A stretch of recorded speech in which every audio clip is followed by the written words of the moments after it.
Hey, what's up? And welcome to Hot Takes, where I listen to the comment section throughout the week and react to some of the hot takes that you may or may not have in the comment section down below. Ton of videos, talk about, ton of comments, talk about. I think I got like 8 of them. So let's get through. The first one is from Eric Harmon, who says this.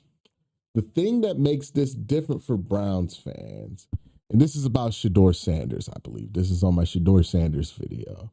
Is that we have seen this movie before. We are pretty accustomed to seeing a quarterback that didn't have it. Shedeur fans aren't. We are experts at it. Sanders should get a shot, but his flashes look like every bad mid-round QB we have seen come through this city in 26 years. Sanders looks like Manziel without the partier baggage to me. I wouldn't go that far, right? Like I think he looks better than Johnny Manziel. He looks more prepared than Johnny Manziel. But what we've seen, the level of quarterback play that Sanders was able to provide for a quarterback his age and with his experience is not anything that's different than what Browns fans have seen before. And I get that people want to be hopeful for Shedeur and, they want to have this thing work out and they're hoping that he gets better. But I can't talk about what's happening on the field from the perspective of what I hope for being true, right? I have to just evaluate what is true, regardless of if it's what I want to be true or not. And that's the situation I'm in with Shedeur. It's like, hey, man, I would love to come on here and talk about how Shedeur looks like a franchise quarterback, and we should just put everything behind him, and we're going to win games next year. Because I don't feel great about the quarterback position right now, right? I would love to not feel as hopeless about quarterback in the long term as I feel right now. And Shedeur would be an exit path out of that. And I would love if I thought, based on what I've watched and read about Shedeur Sanders, that he was at that place. Can't. That's not what my role is to do, is to come on here and lie about what I'm seeing. Maybe some other people are seeing what they want to see, and they legitimately believe that he could be that for them. And I'm jealous that I can't view it from that perspective, because the perspective that I viewed him from, the all 22 and everything that I've dug up on him statistically, it just doesn't give me that kind of optimism. Nothing I see from the eye test tells me this is anything different than any of the quarterbacks on that jersey that we've seen since 99. It's funny when you're a Browns fan, and you've heard every bad quarterback argument known to man if you're a Browns fan, right? Like, we have watched this for 26 years, this team not have a quarterback that is Super Bowl capable, right? Like a quarterback that has proven that they could take a team to a Super Bowl. None of the quarterbacks who have played for the Browns in the 26 years they've come back have been proven to be capable of that, right? So we've seen and heard and participated, and even a lot of us have been on the side of making the argument for these quarterbacks to be better than they are. We've seen them all. We've seen every argument. We've seen every counterpoint and point that could be out there about quarterback. And sometimes that makes you jaded. And I think there is a jaded part of the Browns fan base. And maybe that's what's happening to me. But I saw that, I saw Deshaun Kaiser give us flashes. You know what I mean? Like, I saw Deshaun Kaiser look like he was passing the eye test for the first couple starts of his career. Didn't mean shit, right? Like, I've seen Cody Kessler have really nice throws, and then nobody remembers them 3 years later, because who would? Because it's a Cody Kessler throw. I remember how excited people got about Colt McCoy in 2012, despite the fact that he was clearly limited at the quarterback position because he had moxie. Like, every story about how you can have a quarterback that people get excited about that isn't that good, I've watched. And, unfortunately with Shedeur, I don't think this is a different story than what I've seen. Would I love to be wrong? Hell yeah, I would love to be wrong here. If the Browns could get a franchise quarterback this year for the price of a 5th-round pick and just be done with this whole quarterback hell thing, I would be thrilled. I'm going to be thankful for whoever that person is that brings the Browns out of that. But if you're asking me my honest opinion on if I think Shedeur has demonstrated himself to be uniquely different than any of the quarterbacks on that jersey so far in his career, I'd be lying if I said yes. I'd be just like straight up hoping if I said yes. I would be just straight up hoping that he gets better in the offseason and that he plays much better football. But if we're just looking at what he's done so far, it's just not up to that quality. That's not to say that it can't get better. Maybe he takes the summer, does some stuff, learns, trains. He seems to work hard, and comes back in camp, and he's the guy that everybody wants him to be. And if that's the case, fantastic. Give me a fucking wristwatch. I'll put it up in the air, and we're going to be rolling. But until that's the case, I can't act like that's the case. You know what I mean? I'm not trying to preach the gospel of Shedeur Sanders here. I'm trying to talk about a fucking football team, right? Like that's 2 curses.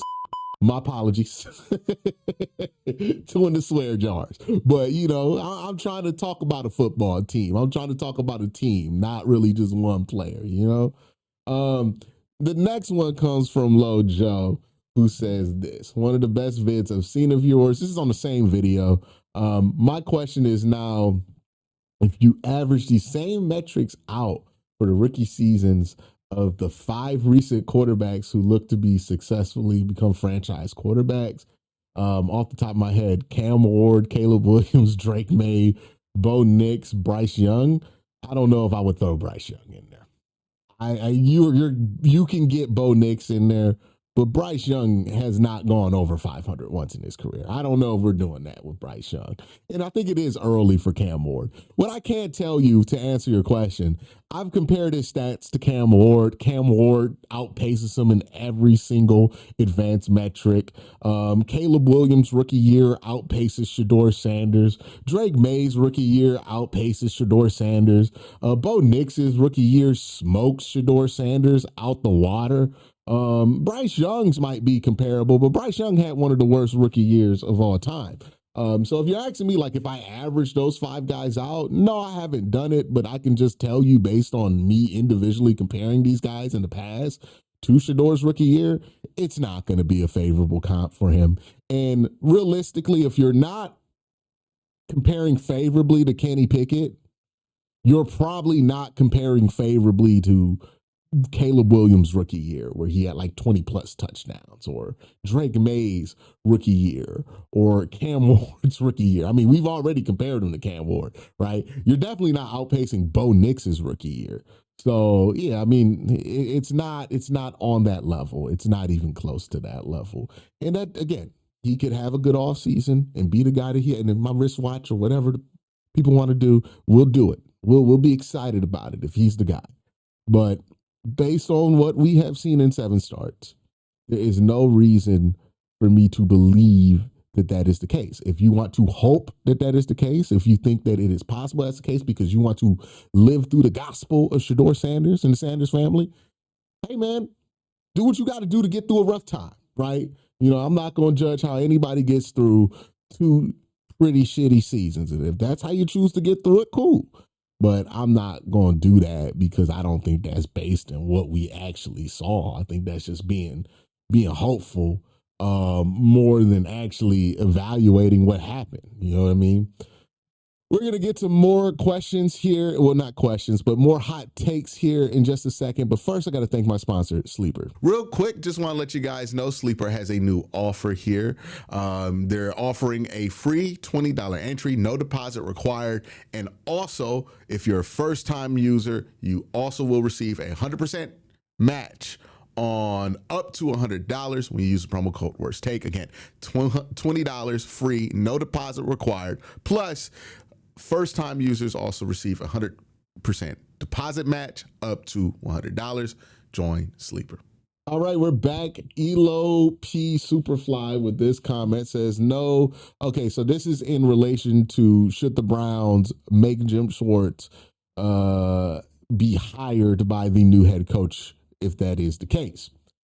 Elo P says this: no, you don't start a new relationship with the head coach by handcuffing him, but any head coach candidate would be hard pressed to find another available DC who could compare to Jim Schwartz. Here's my issue with how this thing has been framed locally, with regards to Jim Schwartz being the defensive coordinator. It is being assumed that you would have to force Jim Schwartz as defensive coordinator on whoever takes the job. I think you just have to suggest.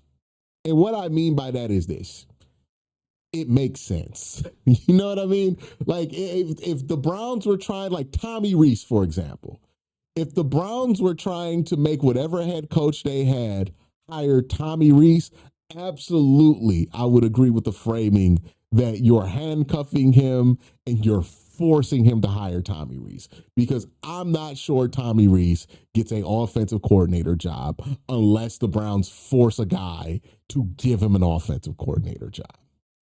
Jim Schwartz is gonna get a defensive coordinator job somewhere. He's a good defensive coordinator.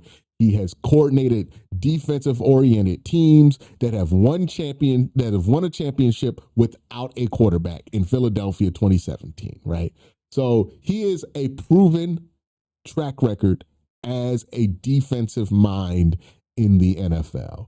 You don't have to work hard to find people who would think, hey, yeah, Jim Schwartz is already here, I'll keep him. Like the assumption that every head coach candidate the Browns interview look at Jim Schwartz as some kind of pariah is insane. Like, I bet they look at Jim Schwartz, especially if you're somebody like Grant Udinski, who I would imagine would look at Jim Schwartz like, okay, that's a good opportunity, right? Like Sean McVay did a similar thing with Wade Phillips, where he took the job. He was 30 years old at the time. And he said, I need somebody who's coached and has a lot of NFL experience to kind of back me up. Jim Schwartz has like 30 years of NFL experience, right? So he makes sense for a first-time head coach. You know, I don't think it's that big of a deal to ask that guy to suggest that guy bring in Jim Schwartz. And I think that probably makes the most sense for a lot of you. Like, what other coordinator hire would a Grant Udinski make that would make more sense than Jim Schwartz? You know, like, I don't think it's crazy. And also, I just want to point this out. People take jobs all the time where you got to work with people you don't know at the beginning of it. You don't always get to pick your coworkers at every job you go to. And sometimes that's the case for a head coach. You know, it's not always the case, but sometimes it is the case that the buddy system isn't going to get everybody here. You're going to have to take a job. Hey, here's Jim. He's going to be your defensive coordinator. Get to know him, learn to work together. And if the head coach you hire can't work with Jim Schwartz, who's proven that he can work with a lot of different head coaches throughout his career, then maybe that's not a guy you need to hire to be head coach if he can't work with Jim Schwartz. Like, I just think we're overthinking the whole Schwartz thing. He's a good defensive coordinator. He's coordinated a top 5 defense despite having bottom offenses the last 3 years. Why wouldn't that be seen as something that, especially a less experienced coordinator with a less developed coordinator tree, would want to inherit in defensively? Like, I could think it could be a benefit to a lot of the guys there. You know, I just think we're so used to framing stuff like this negatively that we don't even evaluate it critically. And that's kind of how I feel like this whole thing is broken down with Jim Schwartz. David Miner says this: just a reminder that we've won more playoff games in Pittsburgh this decade than the Steelers. Fun fact, Nick Chubb has won 200% more playoff games in Pittsburgh than the Pittsburgh Steelers have over the last decade. Think about that.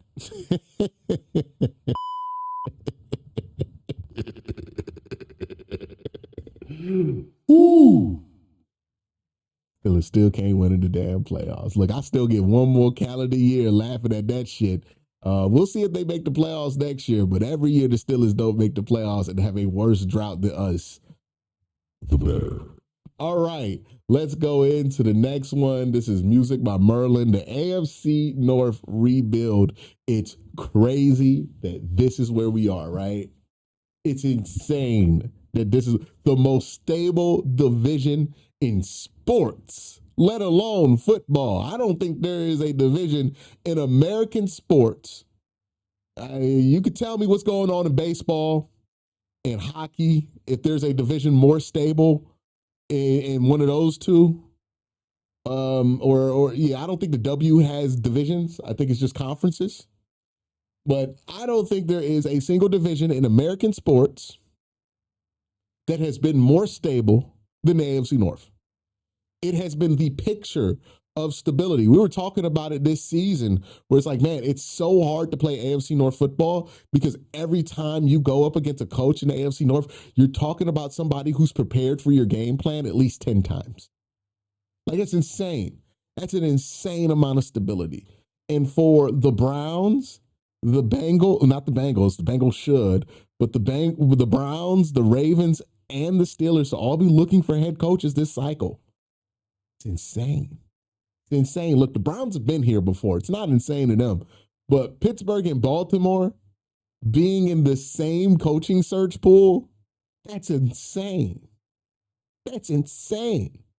The fact that the Bengals aren't here is also insane because, honest to God, they got the most reason to fight. Like, look, the Ravens are firing John Harbaugh justifiably, by the way, justifiably for not winning enough in the playoffs with an elite quarterback. Right? That's what the crime is for John. Regular season success is there, but not enough playoff success for a quarterback who people view as elite. One of the best in the world. One of the best football players in the world. Not enough playoff success for their liking. That's why John is being fired. Zach ain't made the playoffs in like 2 years. Okay? Like, wait, is it 3 years? When's the last time the Bengals made the playoffs? Yeah. Yeah, 2023. They haven't made the playoffs since the end of the 2022 season. That's crazy.